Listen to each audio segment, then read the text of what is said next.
Bienvenidos a nuestra charla del día de hoy. La charla es Generalidades de leucemias.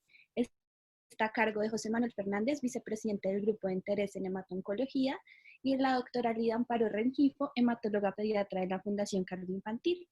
Le doy espacio a los expositores para que inicien con su presentación. Bueno, muchas gracias, Daniela. Entonces, pues vamos a ir comenzando. La bibliografía que utilizamos para el día de hoy fue básicamente, en primer lugar, las guías del National Cancer Institute de los Estados Unidos, el libro de texto de la hematología de Williams, así como varios artículos de revisión, donde se incluyen aquellos de UpToDate. Entonces, quisiéramos comenzar esta presentación haciéndonos esta pregunta y asimismo, quisiéramos que alguno de ustedes nos respondiera qué es leucemia. Para ustedes, ¿qué les dice el nombre leucemia? Así que me voy a tomar la libertad acá de elegir a alguien. Valeria Cormán, ¿estás ahí? Hola, buenas tardes. Buenas tardes.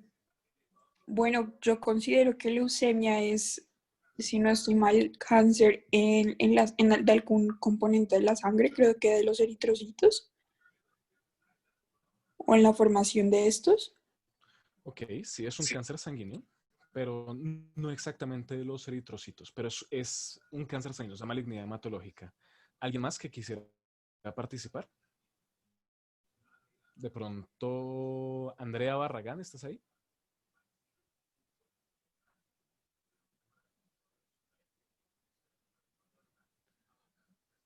O bueno, en ese caso, listo, pues es efectivamente un tipo de malignidad. Si vemos la palabra atentamente, leucos viene del griego para blanco, hemia viene del griego para sangre. Entonces, leucemia nos daría, digamos, una concentración anormal de células blancas en la sangre de una persona en un determinado momento. Es una enfermedad maligna, efectivamente, y me parece importante entonces que sentemos esta definición antes de comenzar a ver las especificidades de la misma. El National Cancer Institute nos habla de que la leucemia es una enfermedad maligna que se origina en el tejido hematopoyético, produciendo una gran cantidad de células anormales, las cuales entran a circulación.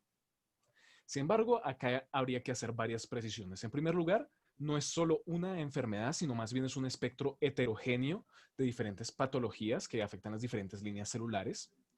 En segundo lugar, que esa producción de células anormales realmente se debe a células clonales, unas células que se mutan múltiples veces y quedan una progenie que está igualmente displásica, la cual termina invadiendo todos los sistemas del cuerpo, que es la tercera característica. La propiedad de invasión de estas células leucémicas va a ser supremamente importante y va a dar unas manifestaciones clínicas muy importantes en cada una de estas patologías.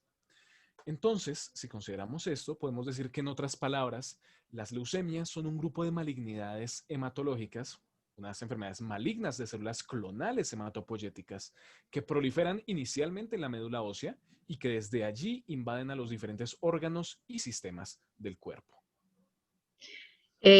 Adicionalmente, queremos mostrarles esta primera figura que ustedes están viendo acá, que tenemos dos tubos de ensayo con sangre precipitada. La sangre, los glóbulos rojos, es esta parte oscura que ven. Del lado derecho estamos viendo un cuadro hemático normal y del lado izquierdo el tubo de un cuadro hemático normal, y en la izquierda vemos el tubo de un cuadro hemático con leucemia. Si ustedes ven la parte oscura, es la parte de los glóbulos rojos. Esa parte blanca que ven en el tubo es el leucocrito, que habla de que tenemos un aumento leucocitario muy importante, y la siguiente es el plasma, que es el de color más claro. Cuando ustedes ven a la derecha un cuadro hemático normal, prácticamente no se ve la línea de los glóbulos blancos, es muy sutil.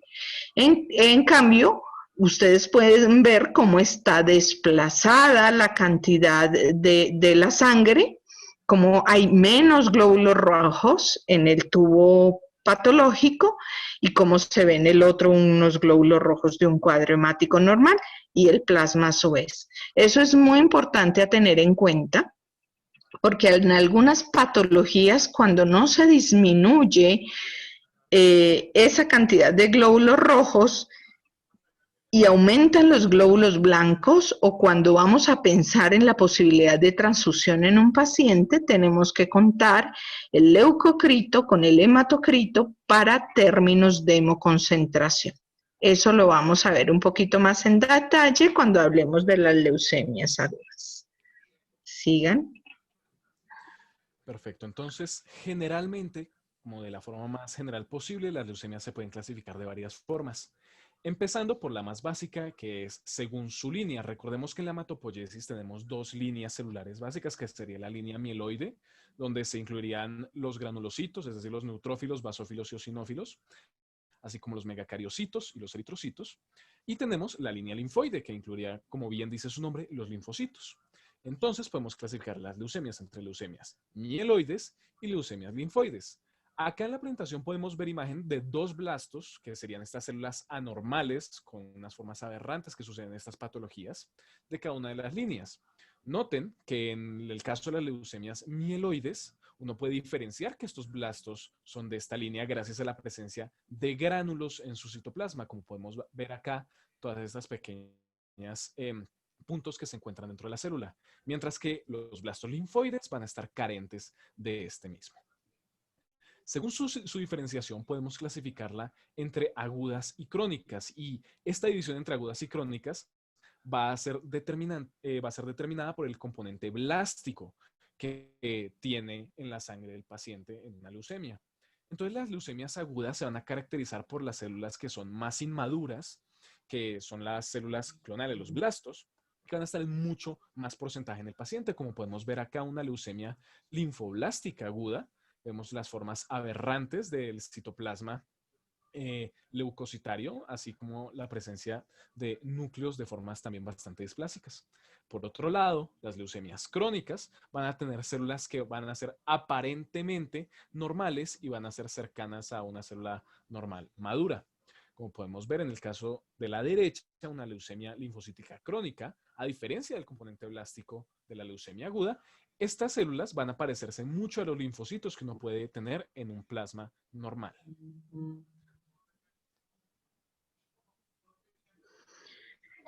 En relación a la clasificación de las leucemias, pues podemos tener leucemias que son linfoides, como en la primera parte de la filmina, y las leucemias que son mieloides en la segunda parte de la filmina. Esas leucemias linfoides antes se clasificaban en forma morfológica como L1, L2 y L3 y correspondía a las características nucleocitoplasmáticas. Las 1 tenían muy escaso citoplasma o tienen muy escaso citoplasma, las L2 tienen un citoplasma más abundante y en ocasiones ligeramente vacuolar, y las L3 son intensamente vaculares. Estas L3 se relacionan con el linfoma de Burkitt en una forma muy estrecha. Muy ocasionalmente una L3 puede presentarse como una L3 como tal, sin tener una masa Burkitt precediéndola.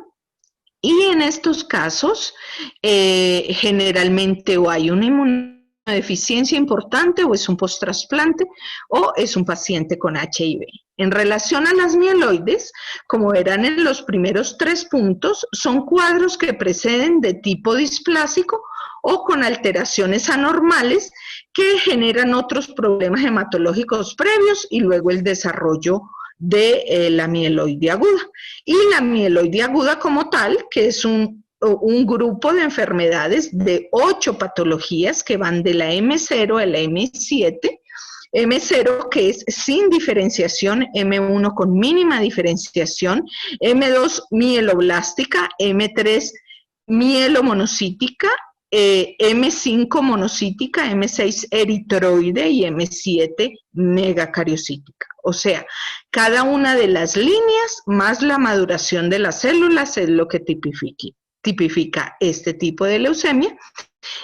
Y vamos a tener pues una clase puntual de linfoides y mieloides, así que allí estaremos ampliando la información. La siguiente. Eso todo sería muy sencillo sí se quedará allí. Si pudiéramos decir que las leucemias son linfoides y mieloides y ya, pues resulta que no, hay en las leucemias agudas una parte de lo que se hace difícil de clasificar. ¿Y esto por qué se da? Porque podemos tener diferentes cuadros, como ustedes ven ahí en todos, en los cuales tenemos leucemias que tienen un ligero toque linfoide, que tienen un ligero toque mieloide, y que tienen ciertas características genéticas que las van ubicando dentro de una patología independiente, pero que no tiene la tipificación completa para una linfoide como tal o para una mieloide como tal, y a veces a esas se les llaman transicionales. Hay otras que además en la misma célula clonal tienes dos marcadores. Entonces puedes tener que sea predominantemente linfoide con un marcador mieloide o que tenga los dos marcadores en la misma célula blástica, linfoide y mieloide. Esa es una bifenotípica y hay otra que es dos clonas leucémicas y entonces es bilineal, o sea, tú encuentras dos clonas claramente identificadas donde unos blastos marcan para mieloide y otros marcan para linfoide. Aquí que juega un papel muy importante, por eso es que yo les decía en la filmina anterior que antes contábamos mucho con la morfología, pero ahora contamos con la inmunomarcación que se realiza por citometría de flujo con unos fluorocromos que van a marcar específicamente las células tumorales y van a determinar y orientar el linaje con mayor claridad. A todo esto se le va a unir la genética específica, como ustedes ven allí, para poder especificar, sobre todo en esas leucemias de difícil clasificación, poder uno estar seguro a qué tipo de leucemia se está enfrentando. Siguiente. Perfecto. Entonces, ¿por qué las leucemias son tan importantes, digamos, a nivel mundial? Si vemos desde una perspectiva epidemiológica, nos encontramos que en el paciente pediátrico, las leucemias van a ser el cáncer más común, con un 42%, e incluso datos que nos llevan hasta el 50% de todos los cánceres diagnosticados. Por ciento se debe a la leucemia linfoblástica aguda, que va a ser la más común en estos pacientes. El pico de incidencia de esta patología se da hacia los 3 años de edad. Sin embargo, puede estar en cualquier punto de la niñez. Las leucemias crónicas, por su parte, son supremamente poco comunes en el paciente pediátrico. Algunas, como lo es la leucemia linfoblástica crónica, van a ser una patología exclusiva del paciente adulto. Y refiriéndonos a este último grupo, sabemos que en el adulto es el 2.8% de todos los cánceres diagnosticados. Y la más común va a ser la leucemia linfoblástica crónica, con un 25% de todos estos. Seguidos ahí de la leucemia mieloide crónica con un 20% y de la leucemia mieloide aguda con otro 20%.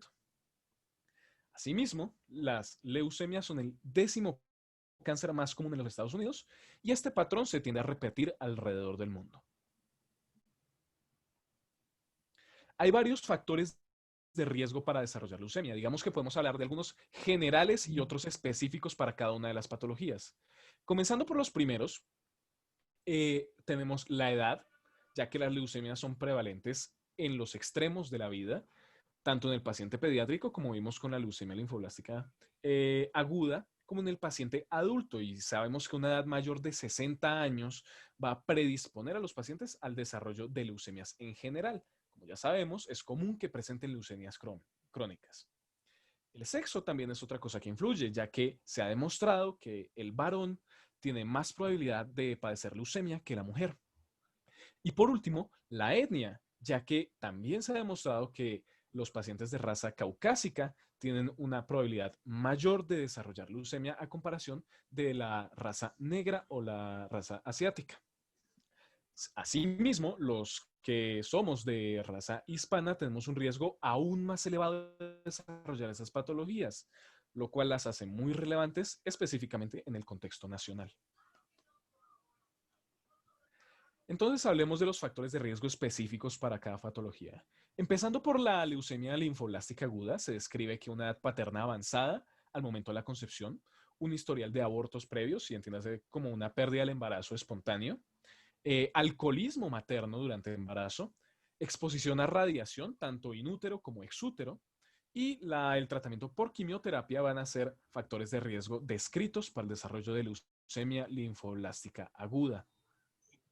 Respecto a la leucemia mieloide aguda, hay una importante asociación con factores medioambientales, de los cuales se describen 4 que se ha demostrado que tienen una relación importante.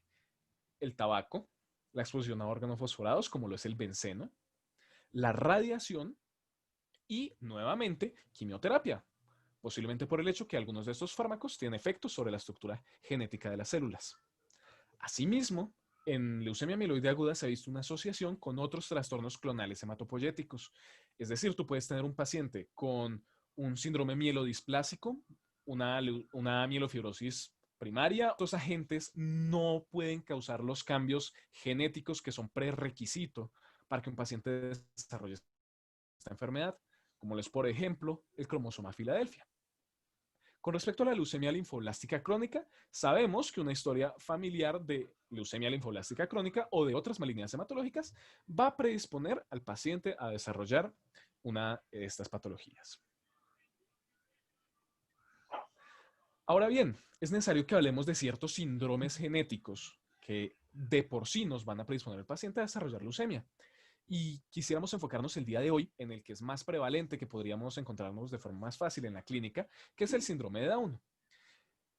Los pacientes con Down en general tienen una posibilidad 10 a 30 veces mayor a comparación del paciente sin la trisomía 21 de desarrollar una leucemia, sea linfoide o sea mieloide. Sin embargo, acá adquiere una especial relevancia la leucemia mieloide aguda, porque en el 10% de los pacientes con síndrome de Down va a aparecer un fenómeno que se va a llamar el síndrome mieloproliferativo transitorio del Down, que va a suceder a las pocas semanas o a los pocos meses de haber nacido un niño. Este síndrome se caracteriza por una proliferación de células mieloides que nuevamente cursan alrededor de la sangre del paciente con células blásticas que van a tener unos marcadores que nos indican una línea megacariocítica.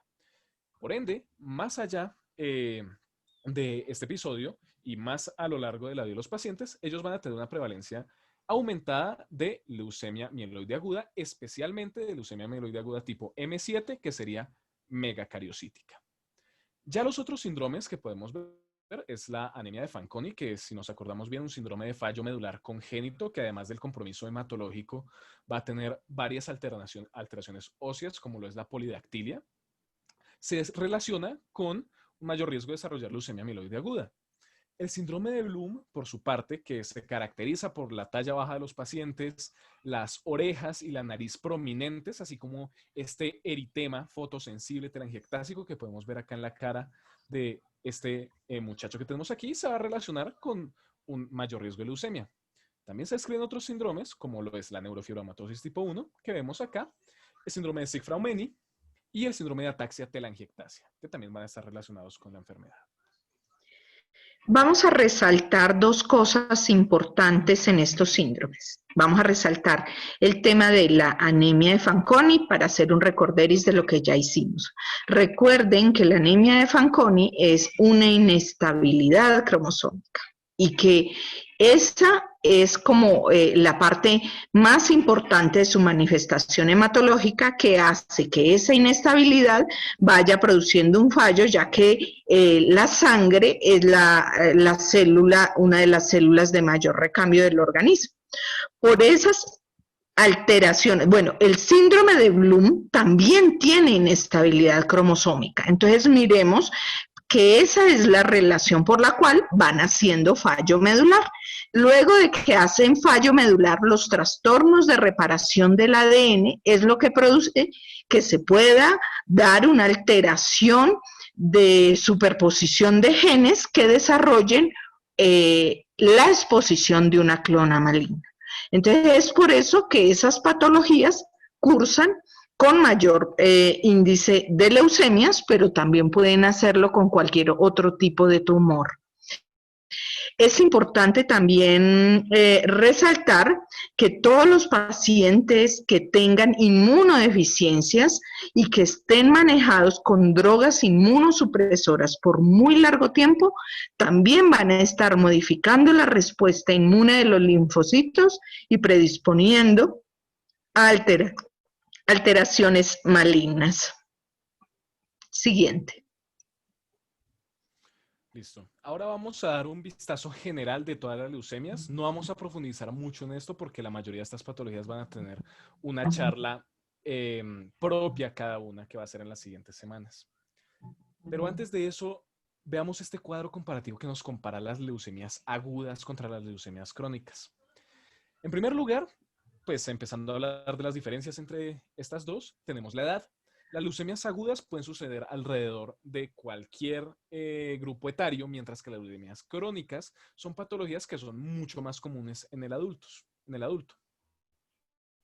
El debut clínico que van a tener las leucemias agudas tiende a ser súbito, tiende a ser sintomático, mientras que en las leucemias crónicas puede haber un comienzo más insidioso, más gradual, que incluso puede dar a que estas patologías se reconozcan gracias a una aparición incidencial de una hiperleucocitosis, por ejemplo. Ya hablamos de la madurez de las células leucémicas, que son más inmaduras en las leucemias agudas, maduras en las crónicas. Y hablando ya de los síntomas, de los signos que pueden producir, tenemos la anemia, que puede tener un espectro bastante variado dentro de la leucemia aguda, que puede ir de muy leve a muy severa. Mientras que en las leucemias crónicas tiende a ser más bien leve las manifestaciones anémicas. Por su parte, la trombocitopenia nuevamente puede ser leve a severa en leucemias agudas, mientras que en las leucemias crónicas puede ser leve o puede estar inexistente realmente por el hecho de que algunas, como lo es la leucemia mieloide crónica, tienden a ser trombocitosis en vez de trombocitopenia. El conteo de glóbulos blancos va a ser crucial y va a ser bastante variable en las leucemias agudas. Puede ir desde una leucopenia hasta unos valores que están en rango normal hasta una hiperleucocitosis. Sin embargo, en las leucemias crónicas la tendencia es que estas se presenten con un conteo de glóbulos blancos elevado. Las organomegalias van a tender a ser leves en las leucemias agudas, mientras que en las leucemias crónicas van a tender a ser prominentes y bastante grandes. Con respecto a la clínica, también es muy importante resaltar que el crecimiento celular aumentado y la invasión de los tejidos en forma mucho más rápida que genera la leucemia aguda, genera síntomas a nivel de dos sitios en especial. Uno es la médula ósea, que al proliferar tanto estas células,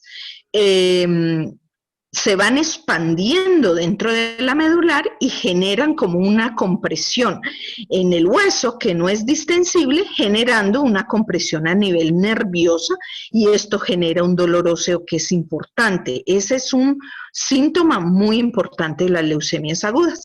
Como van invadiendo órganos y sistemas, cuando en una forma muy rápida, entonces la invasión del hígado y el vaso en una forma rápida genera una distensión de la cápsula que también genera dolor. Contrario a lo que sucede en la leucemia crónica. Primero, que son células mucho más maduras que salen a periferia en una forma mucho más normal y no hay tanta hay la expansión medular, pero no se queda allí, siempre está circulando. Y además, eso genera menos dolor óseo. Tienes que tener una proliferación muy importante para tener el dolor óseo. Y con respecto a las visceromegalias, se van haciendo en una forma más insidiosa que perciben menos una sensación de dolor y más una sensación de represión abdominal. O sea, como si estuvieran llenos y van agarrando como barriguita. Siguiente. Listo, entonces comencemos por la leucemia linfoide aguda. Digamos que no vamos a profundizar mucho en esto porque es la charla que vamos a tener el día de mañana. Sin embargo, sepamos que esta enfermedad se define como una enfermedad neoplásica hematopoyética, que es el resultado de varias mutaciones somáticas en un progenitor linfoide, la cual, después de haberse mutado, causa una proliferación clonal de células blásticas. Es importante que recalquemos acá las características de los blastos. Recuerden que un linfocito, que sería la célula precursora de esta leucemia, es normalmente del tamaño de un glóbulo rojo. Su núcleo es del tamaño de un glóbulo rojo.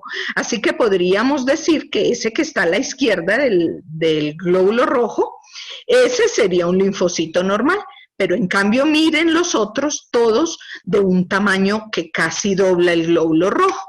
Adicionalmente tenemos un citoplasma muy escaso, tenemos una croma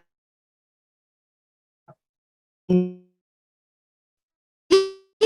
ocasionalmente vemos nucleolos visibles. Esa es la característica de los blastos linfoides. Siguiente. Perfecto. Entonces sigamos con la leucemia mieloide aguda, que por definición es una malignidad hematológica caracterizada por acumulación de células blásticas, nuevamente, de origen mieloide y posterior fallo en la producción de células sanguíneas normales. Entonces, podemos evidenciar esto si nos referimos acá a los frotis de sangre periférica. Si vemos el primero, en la izquierda, la amplia presencia de blastos mieloides, que se pueden reconocer en primer lugar por el gran tamaño que tienen estos. Vean a comparación del eritrocito, cómo lo deja bastante pequeño.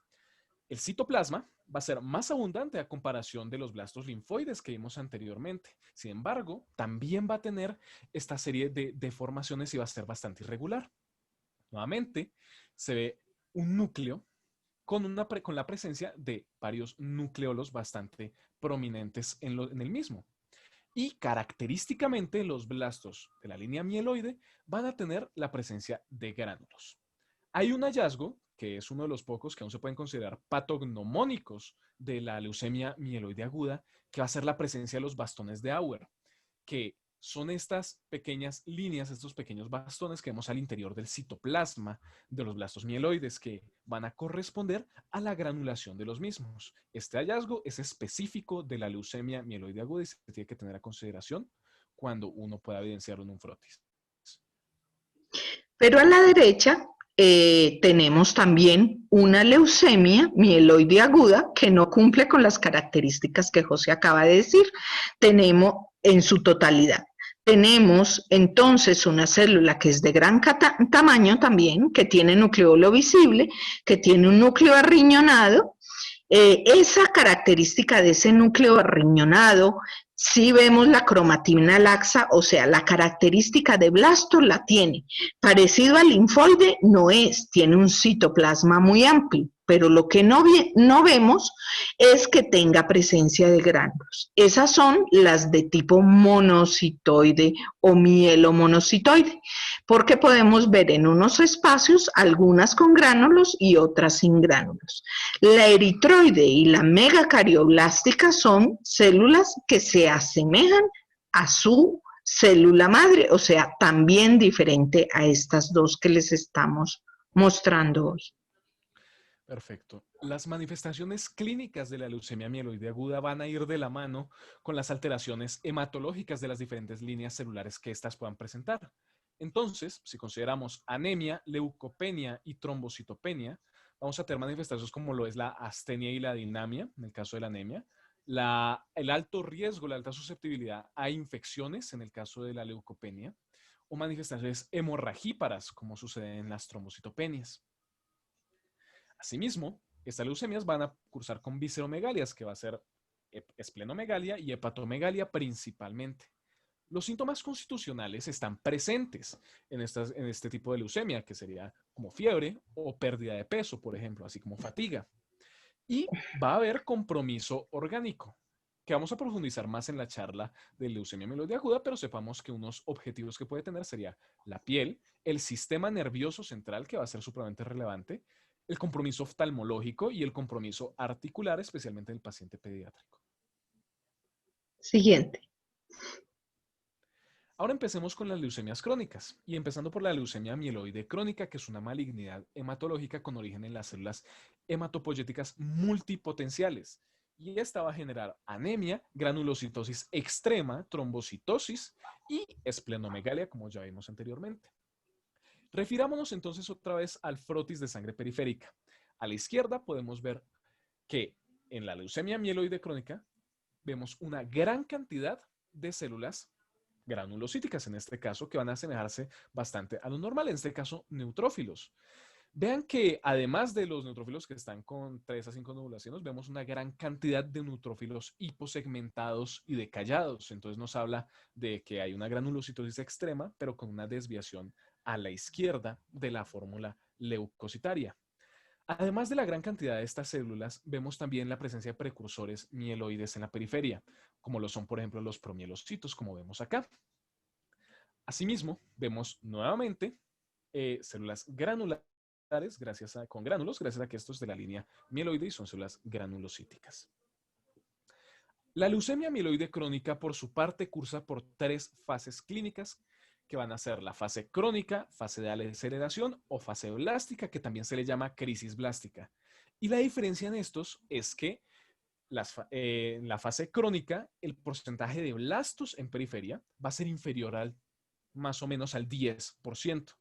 En la fase de aceleración va a ser de 10 a 19% del total, mientras que en la crisis blástica va a ser superior al 20%. Como podemos ver acá en el frotis que está a la derecha, vemos una crisis blástica con una gran cantidad de blastos basófilos, que son estas células que podemos ver acá con esos gránulos marcadamente azurófilos.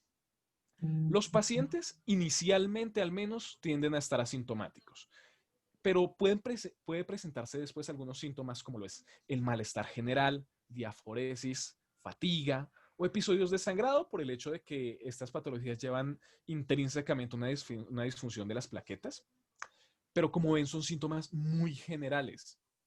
Sin embargo, cuando esos pacientes van en fase blástica, puede haber compromiso multiorgánico como si fuera una de las otras leucemias, como por ejemplo a nivel del sistema nervioso central, a nivel de vísceras, etc.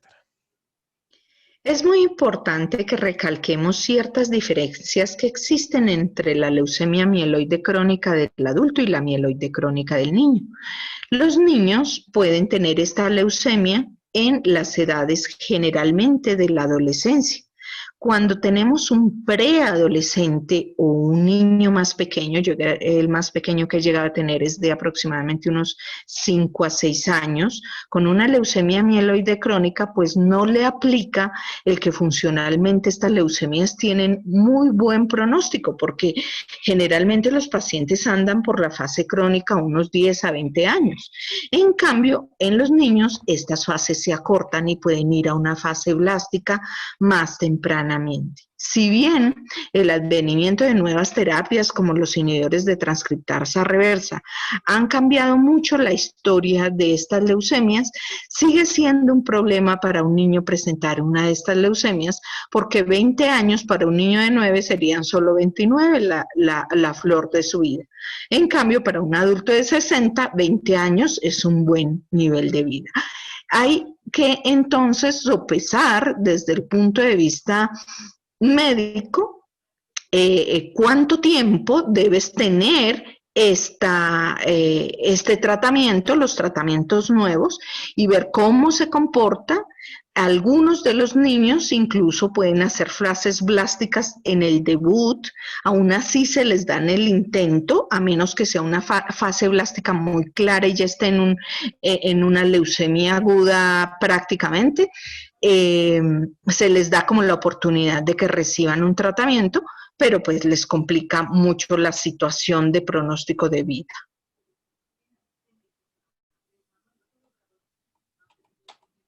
Siguiente. Listo. Y por último tenemos la leucemia linfoide crónica, que también vamos a profundizar posteriormente, más adelante. Sin embargo, tengamos en cuenta que es una neoplasia linfoide maligna caracterizada por la acumulación de linfocitos B, que van a ser linfocitos B maduros. Como podemos ver acá en el frotis de sangre periférica, la acumulación de todas estas células, así como algunas células progenitoras linfoides en periferia, así como otros hallazgos que son bastante relevantes que nos deben llamar la atención en estas patologías. Si nos referimos acá a la esquina inferior derecha del frotis de sangre periférica, vemos esta célula que no puede diferenciarse bien ese límite entre el núcleo y el citoplasma. Pareciera que esta célula fuera explotada, que esta célula se haya roto. Estas células se les llaman sombras de Gumprecht y son características de la leucemia linfoblástica crónica.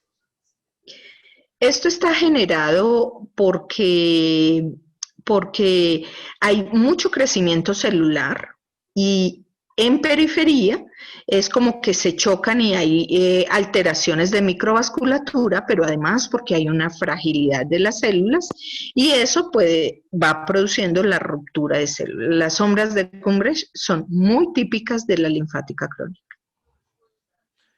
Clínicamente, se repite el fenómeno de que la mayoría de los pacientes son asintomáticos inicialmente, con un comienzo bastante insidioso.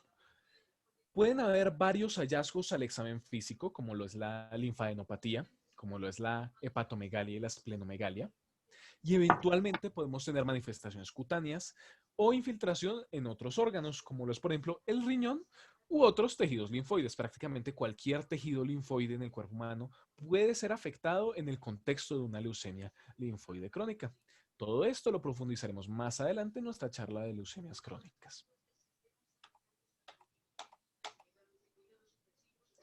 Bueno, para terminar, queremos darles una aproximación gráfica con respecto a cuáles son los estudios de evaluación cuando uno piensa que está enfrentando una leucemia aguda. Si usted piensa que tiene una leucemia aguda, acuérdense cuando habíamos hablado de cuadro hemático, si tenemos citopenias y pensamos que es aguda, si tenemos visceromegalias, todo lo que hemos hablado hoy, entonces tenemos que evaluar la médula ósea, que es el sitio donde se estaría produciendo ese crecimiento clonal para poder tipificar a ciencia cierta el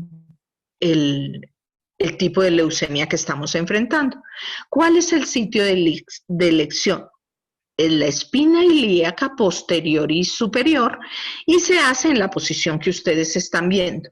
Se utiliza una aguja tipo Yasmidi, que es una aguja que tiene un mandril en su interior y que permite que entremos a través del hueso, aproximadamente 2 centímetros, nos permite ya estar ubicado en la medular del hueso y retiramos el mandril. Al retirar el mandril, extraemos sangre. Lo ideal es traer en la primera muestra la mínima cantidad necesaria para hacer unos buenos extendidos. Un par de gotas alcanzan para hacer 10 o 12 muestras. ¿Esto por qué? ¿Por qué es 10 o 12 extendidos? ¿Por qué? Porque es importantísimo que no contaminemos con la vascular que está sacando la sangre de la médula ósea, y que nos haría que saliera mucha sangre periférica. Y para la lectura del hematólogo y del morfólogo es importantísimo tener bien caracterizada la población celular procedente de la médula ósea, no de la vasculatura. Eso por un lado. Después de eso tomamos muestras para la citometría de flujo, que es de los que les vamos a hablar más profundamente en la próxima charla, que es el estudio que nos permite tipificar por medio de un citómetro de flujo con unos fluorocromos que marcan célula a célula y nos marcan esos antígenos de superficie como intracitoplasmáticos, de los que les hablé cuando estábamos hablando de las células indiferenciadas, y que nos permiten también, cuando están en superficie y son claros, hay grupos de marcadores específicos para cada tipo de leucemia. Entonces eso nos permite tipificar a ciencia cierta más allá de la morfología. Adicionalmente, tomamos de ese misma procedimiento otro tubo para la genética. Como vieron, las alteraciones genéticas son muy importantes para la tipificación de leucemias y también para la clasificación de riesgo de las mismas, para la orientación hacia un mejor tratamiento. Siguiente.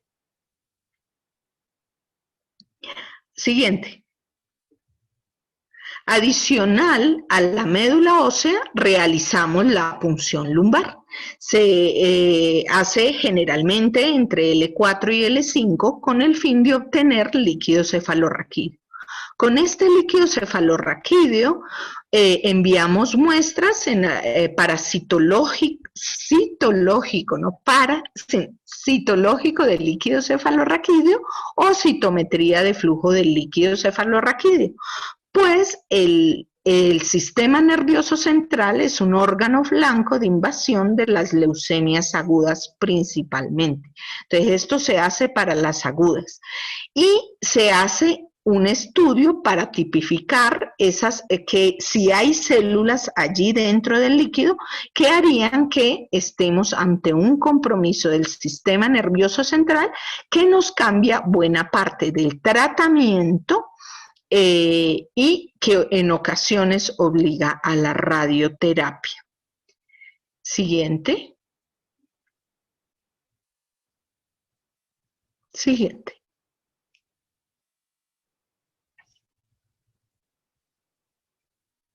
José.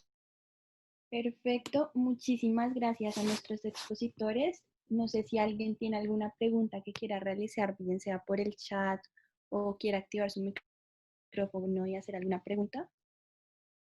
Y adicionalmente les recordamos que mañana tenemos la segunda parte de nuestra charla que va a ser enfocada a leucemia linfoide aguda. Hola, qué pena, yo tengo una pregunta. Cuando estoy observando un linfocito, no me quedó muy claro cómo lo distingo de un linfocito normal a uno que se presenta en una leucemia crónica.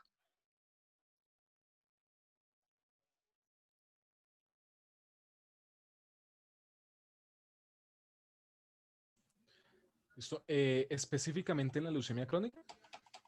Entonces déjame... ¿Se me cayó a mí la señal? No, ahí se escucha, doctora. En el último, por favor, el del ojo. ¿Me alcanzaron a escuchar lo de punción lumbar? ¿Sí? Sí, lo de pulsión lumbar se escuchó. Sí, señora. Bueno, ustedes dirán, ¿esto qué es? Pues esto es un pseudo hipopión. Si desglosamos la palabra, pseudo es parece, hipopión es pus, ¿dónde? En el ojo. El ojo es parte del sistema nervioso central, y la infiltración de la leucemia puede ser de tal intensidad que esto blanco, este nivel blanco que ustedes están viendo abajo, son glóbulos blancos infiltrando el ojo. Esto no es muy frecuente verlo de primera vez, pero sí puede ser mucho más frecuente verlo en los pacientes en recaída con leucemias hiperleucocitarias. Era un detallito de fina coquetería esta fotografía para ustedes. ¿Listo? ¿Hemos terminado? Doctora, falta una intervención que alguien levantó la mano. Oscar, ¿quieres decir? Pero sin embargo también acá... Y hay algunas preguntitas, ¿no? Sí, Hola, para que pasemos primero con la pregunta de Valeria, si no estoy mal, que José iba a responder. Sí, que nos están preguntando que en la leucemia linfoide crónica uno cómo diferencia las células malignas de un linfocito, digamos, normal. Pues la diferencia es sutil, son un poco más grandes, algunas tienen citoplasmas con prolongaciones, pero lo que uno ve es una intensa proliferación, un poco más laxa la cromatina en algunas ocasiones, pero lo que sí nos sirve es permitir hacer la inmunomarcación para determinar el tipo de célula específica y su inmadurez. Vale, muchas gracias. Hay una pregunta que dice, ¿en los niños se prefiere un sitio de punción diferente a la toma de muestra para la biopsia de médula ósea? Muy buena pregunta. De hecho, tenemos 3 sitios para hacer la médula ósea. Les puse esta porque es el sitio más cómodo tanto para niños como para adultos. Pero si usted tiene un niño muy pequeño, sobre todo en los menores de 1 año, que a veces se hace muy difícil tomar la cresta, hay un sitio que se hace a 1 centímetro por debajo de la apófisis de la tibia, 1 centímetro por debajo, se acerca la rodilla, ubicas el punto prominente de la tibia y 1 centímetro por debajo para obtener muestra. ¿Cuál es el riesgo de esta punción? Que si a usted se le va un poquito más arriba, recuerden que los niños tienen ahí sus núcleos de crecimiento y entonces puede llegar a dañar un núcleo de crecimiento y generar un acortamiento de esa extremidad. Entonces, es como muy raro que uno utilice ese sitio de punción, pero es una alternativa.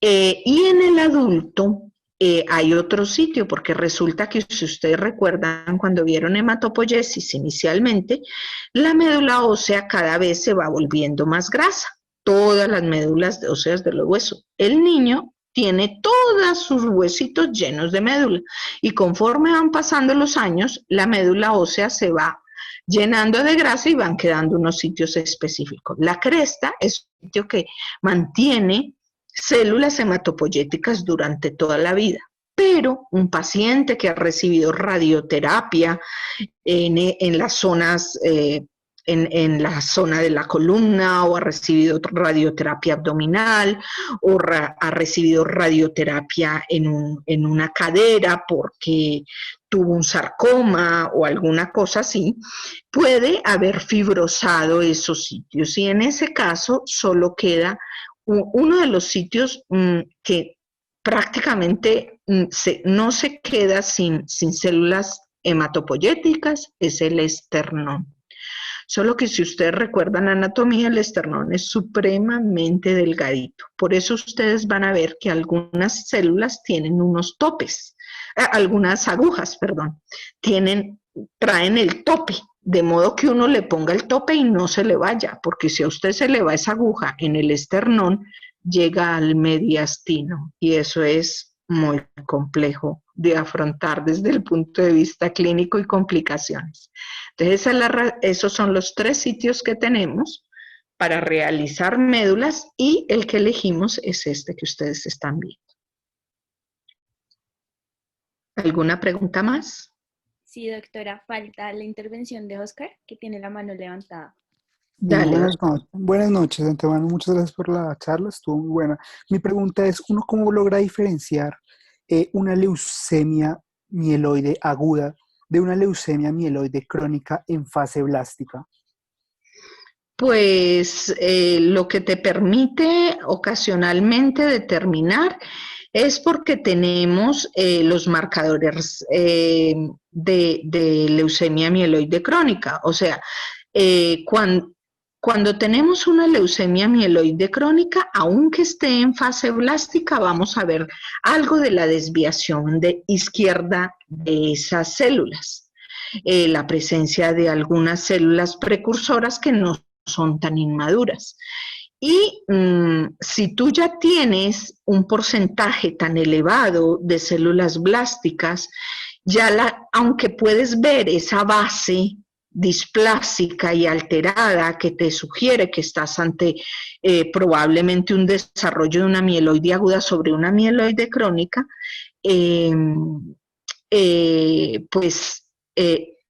das por prioridad el diagnóstico de la mieloide aguda y en la tipificación citogenética te puede ayudar a determinar si tienes más la característica del Filadelfia relacionado a mieloide crónica.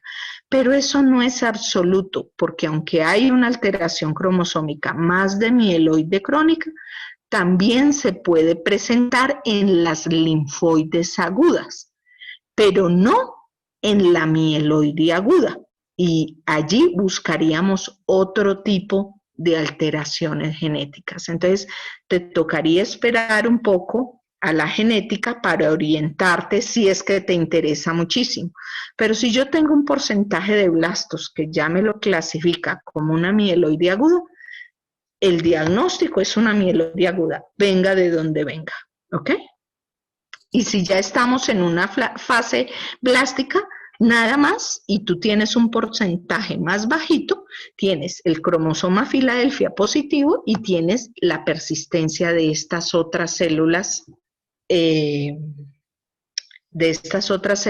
desviación izquierda de la fórmula, como son los callados, los metamielocitos, los mielocitos, que eso no lo ves en una leucemia aguda de no mieloide aguda.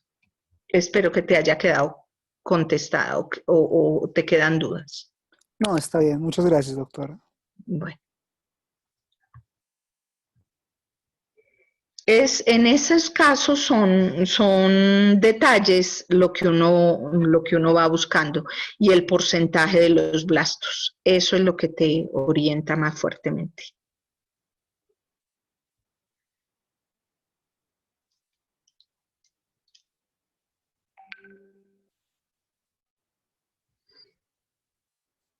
Doctora, buenas noches. Yo quisiera preguntar si de pronto podemos ampliar un poco para pues, que todos conozcamos. Tengo una duda respecto a cuál sería el linaje de la leucemia en el caso de la leucemia de células peludas. Yo no soy un experto, o sea, yo soy hematóloga y también estudié leucemias crónicas, pero hace 30 años no hago. Por eso para el